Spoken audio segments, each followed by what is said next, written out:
Classes. आज हम start करेंगे क्लास 6th की जियोग्राफी और डिस्कस करेंगे इसका पहला चैप्टर जिसका नाम है the earth in the solar system. अब इससे पहले कि हम क्लास 6th की जियोग्राफी स्टार्ट करें, चलिए आज मैं आपको एक ट्रिप पर लेके चलता हूँ हमारे यूनिवर्स की। तो सबसे पहले इसके लिए आपको थोड़ा सा ऊपर उठना पड़ेगा। सबसे पहले हमें दिखेंगे द ग्रेट हिमालयाज। अब हम और ऊपर उठेंगे तो हमें दिखेगा तिब्बत। थोड़ा और ऊपर उठने पे हमें अर्थ का कर्वेचर दिखाई देगा। करीब इसी हाइट पे आर्टिफिशियल सैटेलाइट्स उड़ते हैं और इंटरनेशनल स्पेस स्टेशन भी। थोड़ा सा और दूर जाएंगे तो हमें हमारी अर्थ दिखेगी जिसमें करोड़ों अरबों लोग रहते हैं। हर कोई अपनी जिंदगी में दौड़ता भागता हैरान परेशान। हमारी अर्थ बहुत ब्लेस्ड है क्योंकि इसमें इतने तमाम तरह के एनवायरमेंट्स हैं कि यूनिवर्स में जितने भी लाइफ फॉर्म्स हैं उनमें से 90% लाइफ फॉर्म्स यहाँ जिंदा रह सकते हैं अगर बिना पूंछ वाले बंदर उनको मार मार के एक्सटिंक्ट ना कर दें तो।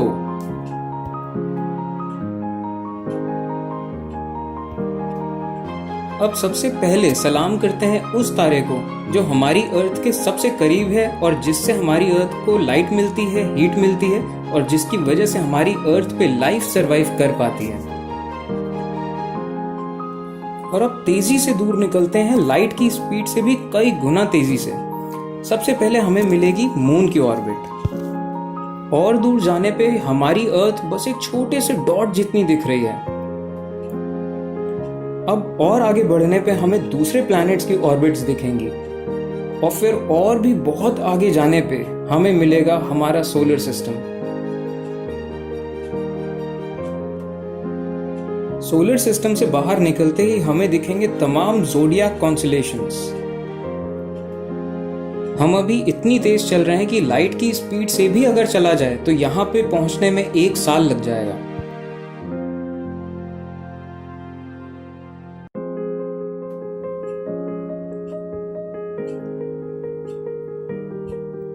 अब आपको दिखेगा वो छोटा सा एरिया जहां तक के रेडियो सिग्नल पहली बार इंसानों को मिले थे।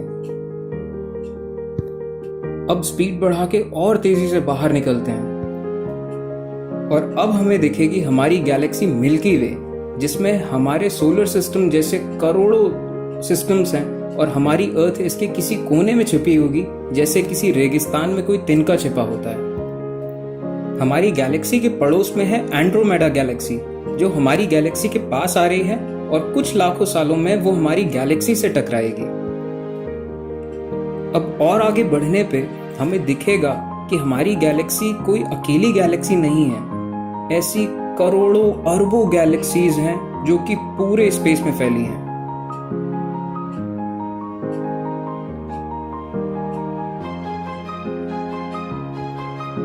अब और तेजी से बाहर निकलते हैं। ये सब वो गैलेक्सीज हैं जिनके बारे में हम आज तक पता कर पाए हैं और जो खाली हिस्से आपको दिख रहे हैं ये वो गैलेक्सीज यहाँ पे हो सकती हैं जिनके बारे में हमें कुछ भी नहीं पता है।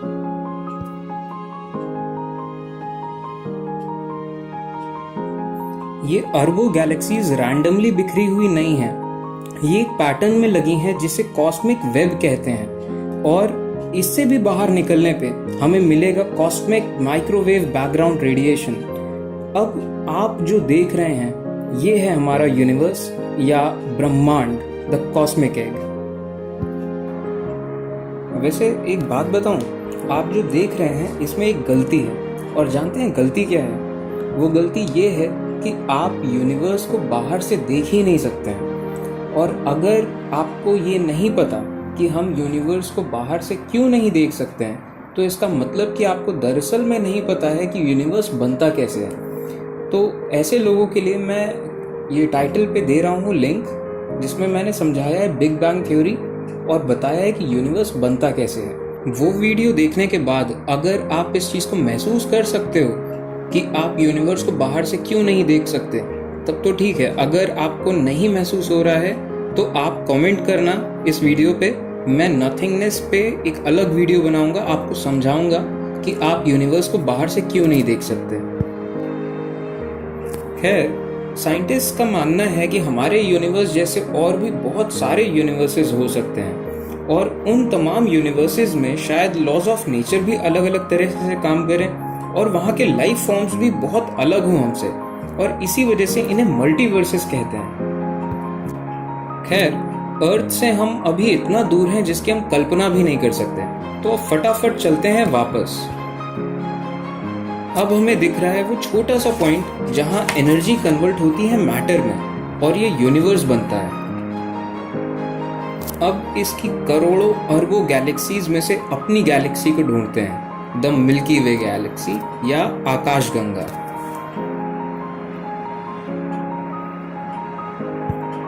और अब ये आ गई हमारी गैलेक्सी।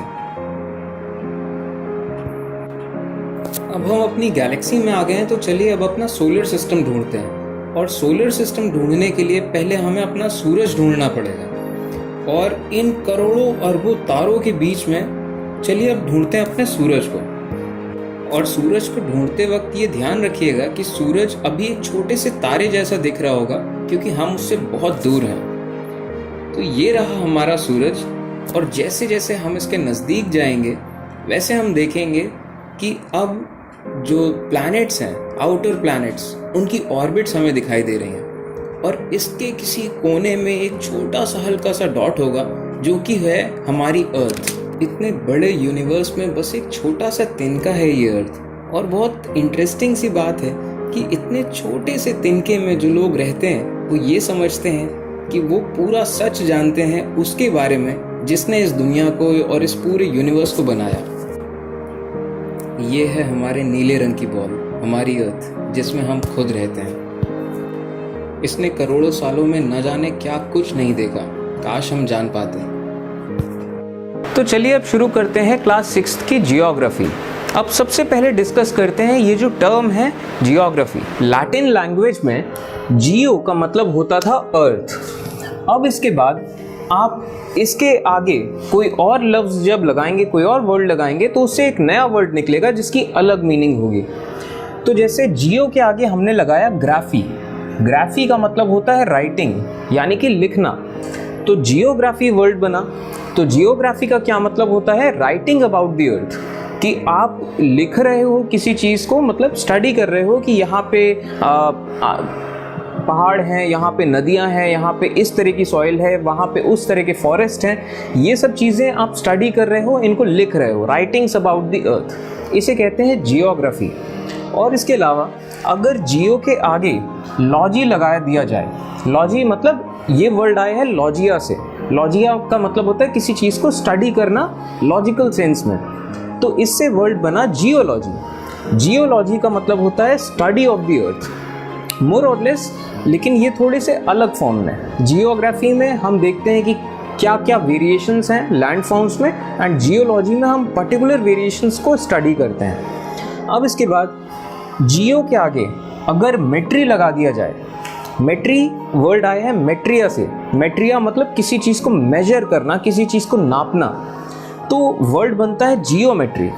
जियोमेट्री का मतलब होता है मेजरमेंट ऑफ अर्थ। जियो यानी कि अर्थ, मेट्री मतलब मेजर करना, कि आप ज़मीन को मेजर कर रहे हो कि ये खेत इतना बड़ा है, ये ज़मीन इतनी, इसका एरिया है, ऐसा होगा तो इसका सरफेस एरिया इतना होगा। तो बेसिकली आप अर्थ को जब मेजर करते हो उसे कहते हैं जियोमेट्री।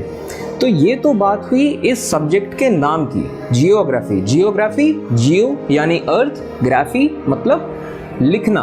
तो जियोग्राफी यानी कि अर्थ के बारे में लिखना, अर्थ को स्टडी करना। अब सबसे पहला टॉपिक जो शुरू होता है क्लास 6 जियोग्राफी के पहले चैप्टर में, earth and the solar system में, वो है सेलेस्टियल बॉडीज। अब ये जो वर्ड है सेलेस्टियल बॉडीज, सेलेस्टियल का मतलब होता है हेवनली, यानी कि हेवनली यानी कि स्वर्ग से जुड़ा हुआ। तो सेलेस्टियल बॉडीज यानी कि ऐसी बॉडीज जो कि स्वर्ग में है या स्वर्ग से जुड़ी हुई हैं। अब इसका क्या मतलब हुआ?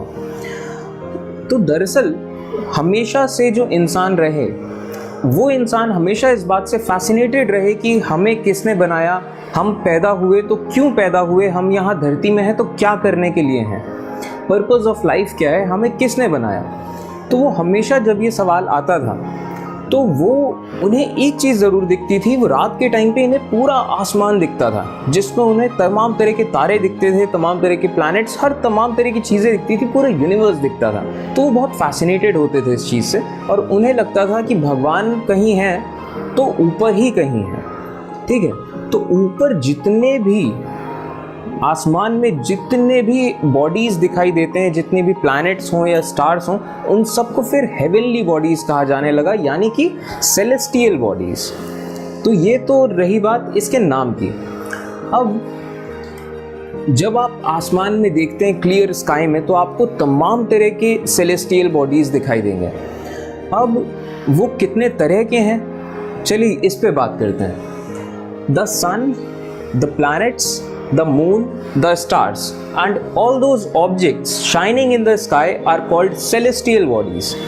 यानी कि हम अपने आसमान में जितने भी टाइप की चीज़ें देखते हैं, जैसे कि हम सूरज को देखते हैं, हम प्लैनेट्स को देखते हैं, हम मून को देखते हैं और स्टार्स को देखते हैं, इतने तरह के हेवनली बॉडीज़ हमारे आसमान से दिखते हैं हमें। अब चलिए सबसे पहले बात करते हैं सन की, एक एक करके डिस्कस करते हैं इनको। सबसे पहले अगर बात करें सन की, the sun is a star. अब कई लोगों के दिमाग में ये सुन के एक तरफ इमेज बनेगी एक छोटे से तारे की जो रात में दिखता है टिमटिमाता हुआ, और दूसरी तरफ इमेज बनेगी सूरज की जो कि इतनी तेज़ी से चमक रहा है। तो जब हम कहते हैं सन इज़ अ स्टार, तो ये ऐसा कैसे, इतना ज़्यादा डिफरेंस कैसे? तो ये डिफरेंस अभी आगे हम डिस्कस करेंगे। पहले हम देख लेते हैं स्टार्स होते क्या हैं। तो जो हमारा सन है वो एक स्टार है, और स्टार्स क्या होते हैं? Stars are very big and hot, they are made up of gases. जो स्टार्स होते हैं वो बेसिकली गैसेस के क्लाउड्स होते हैं, बहुत कंडेंस्ड फॉर्म में, कि मतलब उसमें बेसिकली गैसेस हैं और वो गैसेस आपस में रिएक्ट कर रही हैं जिससे बहुत ज़्यादा गर्मी निकल रही है, बहुत ज़्यादा रोशनी निकल रही है। तो उन्हें कहते हैं स्टार्स। स्टार्स बहुत बड़े होते हैं और बहुत ज़्यादा हीट होती है इनमें, and they are made up of gases. ये गैसेस के बने होते हैं। अब इनके अंदर ये केमिकल प्रोसेसेस हो रहे हैं जिसकी वजह से हीट निकल रही है, लाइट निकल रही है। तो they have their own heat and light which they emit in large amounts। उनके पास अपनी खुद की हीट होती है और अपनी खुद की लाइट होती है, और इस हीट और लाइट को वो एमिट करते हैं यानी कि फैलाते हैं बहुत ज़्यादा अमाउंट्स में, बहुत ज़्यादा हीट एंड लाइट इनसे प्रोड्यूस होती है। Countless twinkling stars in the night sky are similar to the sun. हम जब आसमान में देखते हैं और हमें तमाम तरह के तारे नज़र आते हैं, तो वो तारे जो छोटे से नज़र आ रहे हैं और टिमटिमा रहे हैं, दरअसल वो भी इसी तरह के स्टार्स हैं जैसे कि हमारा सूरज है। लेकिन वो जो तारे हैं वो हमसे इतना ज़्यादा दूर हैं, जैसे कि हमने अपनी ट्रिप में देखा, वो तारे हमसे इतना ज़्यादा दूर हैं कि हम तक उनकी रोशनी ढंग से पहुंच ही नहीं पा रही, तो बहुत टिमटिमाते हुए हल्की सी रोशनी उनकी पहुंच पाती है। और जबकि हमारा जो सूरज है ये भी स्टार है, लेकिन ये हमारे कंपैरेटिवली उन तारों के कंपैरिजन में हमसे थोड़ा पास है। इस वजह से हमें उसकी रोशनी और उसकी गर्मी इतनी ज़्यादा महसूस होती है। But we do not feel their heat और light because they are very very far from us. कि ऐसे जितने काउंटलेस मतलब अनगिनत, जितने भी अनगिनत स्टार हैं वो सन के सिमिलर हैं, लेकिन वो हमसे इतनी दूर हैं कि हम उन्हें फील नहीं कर पाते हैं, उनकी हीट और लाइट को। We don't see moon and the stars during the daytime because the very bright light of the sun does not allow us to see them। तो ये जो तारे हैं और ये जो चांद है जो हमें रात में देखने को मिलता है, ऐसा नहीं होता कि दिन होने पे ये कहीं चले जाते हैं, ये वहीं रहते हैं लेकिन हमें दिखाई नहीं देते। वो ऐसा इसलिए कि दिन के टाइम पे सूरज की रोशनी इतनी तेज़ी से आ रही होती है कि सूरज की रोशनी के आगे हमें वो रोशनियाँ, वो छोटी छोटी रोशनियाँ नहीं दिखाई देंगी। अगर आप इस चीज़ को महसूस करना चाहो तो आप ऐसे ही इमेजिन कर सकते हो कि अगर एक कमरे में लाइट नहीं हो, अंधेरा हो और आप छोटी छोटी कैंडल्स जला दो कहीं पे, तो आपको उनकी लाइट आएगी। लेकिन उसी कमरे में मान लीजिए आप बड़ी बड़े ट्यूबलाइट्स जला दीजिए, तो आपको छोटी छोटी कैंडल्स की लाइट फिर महसूस ही नहीं होगी। यही होता है हमारे साथ। अब स्टार्स की बात करते हैं, तो अब बात करते हैं इनके ग्रुप्स की। अ group of stars in a particular pattern is called constellation.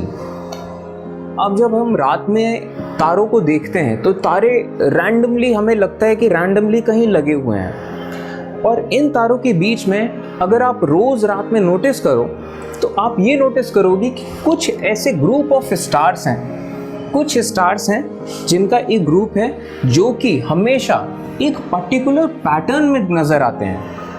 भले ही कोई भी साल चल रहा हो, साल का कोई भी महीना चल रहा हो, डजंट मैटर, वो जब भी आपको नजर आएंगे वो पूरा ग्रुप नजर आएगा और वो एक ही पैटर्न में नजर आएगा। ऐसे कई सारे ग्रुप्स हैं जो कि हमारे स्काई में अलग अलग हिस्सों में नजर आते हैं साल के अलग अलग टाइम पे। अब the group of stars in a particular pattern is called constellation. In groups को कॉन्स्टेलेशन कहते हैं। अब चलिए बात करते हैं कुछ कॉन्स्टेलेशंस की। ऐसा एक कॉन्स्टेलेशन है उर्सा मेजर। ये कॉन्स्टेलेशन हमेशा एक साथ नजर आता है। और ऐसा ही एक और कॉन्स्टेलेशन है सप्तऋषि, जिसके बारे में कहा जाता है कि it is a group of 7 stars. In ancient times people used to determine directions during the night with the help of stars. अब एंशिएंट टाइम्स में, आज के टाइम में आपको कहीं से कहीं जाना है तो प्रॉपर ट्रांसपोर्ट सिस्टम है कि आप ट्रेन ले रहे हो, बस ले रहे हो, आपको पता है कहाँ से कहाँ जाना है। अगर आप खुद से भी जा रहे हो तो आपके पास गूगल मैप्स हैं, तमाम तरह के जितने सब रास्ते हैं आपको पता है कि हाँ प्री डिफाइंड वो ऑर्डर है। एंशिएंट टाइम्स में ऐसा नहीं था। जब लोग कहीं जाते थे, अगर खुद से जा रहे हैं तो उन्हें डायरेक्शंस का बहुत खास ध्यान रखना पड़ता था कि हम किस डायरेक्शन में जा रहे हैं, कहीं हम रास्ता तो नहीं भटक रहे हैं। तो अब डायरेक्शन का पता कैसे लगाया जाए? तो अब एंशिएंट टाइम्स में उनके पास कुछ टेक्नोलॉजी कुछ ऐसा तो था नहीं, तो किसी ऐसी चीज़ की मदद लेनी पड़ेगी जो कि नेचर में है और जो हमेशा कांस्टेंट है। तो वो मदद लेते थे स्टार्स की, क्योंकि स्टार्स में कुछ ऐसे स्टार हैं जो कि हमेशा कांस्टेंट रहते हैं। People use to determine directions during the night time with the help of stars. अब स्टार्स का यूज कैसे करते थे वो डायरेक्शन पता लगाने में? The north star indicates the north direction and is also called pole star. एक स्टार है जिसको नॉर्थ स्टार कहते हैं और जिसको पोल स्टार भी कहते हैं। इसकी खासियत ये है कि ये हमेशा किसी भी साल में, साल के किसी भी महीने में ये हमेशा नॉर्थ डायरेक्शन की तरफ ही मिलेगा आपको। और pole star it always remains in the same position in the sky. ये हमेशा सेम पोजीशन में मिलेगा, एक ही जगह पे, नॉर्थ साइड की तरफ। We can locate the pole star with the help of Saptarishi. हम पोल स्टार, अब आप पूरे आसमान में अगर देखना चाहें कि अच्छा ये कौन सा तारा है पोल स्टार जो कि हमेशा नॉर्थ की तरफ रहता है, और अगर आपका देखने का मन करे तो उसका तरीका है पोल स्टार को पता करने का कि आप सबसे पहले ढूंढिए सप्तऋषि कॉन्स्टेलेशन। और सप्तऋषि कॉन्स्टेलेशन के जो पहले 2 स्टार्स हैं उन दोनों स्टार्स को मिलाइए, पहले स्टार को दूसरे स्टार से मिलाइए और उस लाइन को एक्सटेंड करिए, और उसी लाइन में आगे जाके एक तारा पड़ेगा जो कि पोल स्टार होगा, वो नॉर्थ की तरफ होगा। तो ये तरीका है पोल स्टार के बारे में पता लगाने का सप्तऋषि स्टार को देख के, सप्तऋषि कॉन्स्टेलेशन को देख के। We can also see various other constellations which are represented by zodiac signs. अब इसके बाद आपने बहुत तरह की zodiac signs देखे होंगे। अखबारों में आपने देखा होगा, न्यूज़ चैनल्स में, टीवी चैनल्स में कि लियो, टॉरस, और हिंदी में अगर बोला जाए तो मीन, कुंभ, सिंह, ऐसे जो ज़ोडिएक साइंस हैं ये भी बेसिकली कॉन्स्टेलेशंस हैं। इनके भी प्रॉपर कुछ ऐसे ग्रुप ऑफ स्टार्स हैं जो कि सदियों से दिखते आए लोगों को, तो लोगों ने ये मानना शुरू कर दिया कि ये कॉन्स्टेलेशंस इस तरीके से ह्यूमन नेचर को या ह्यूमन साइकोलॉजी को इफेक्ट करते होंगे। तो ये ज़ोडिएक साइंस भी सारे के सारे कॉन्स्टेलेशंस हैं। अब ये तो बात हुई स्टार्स की।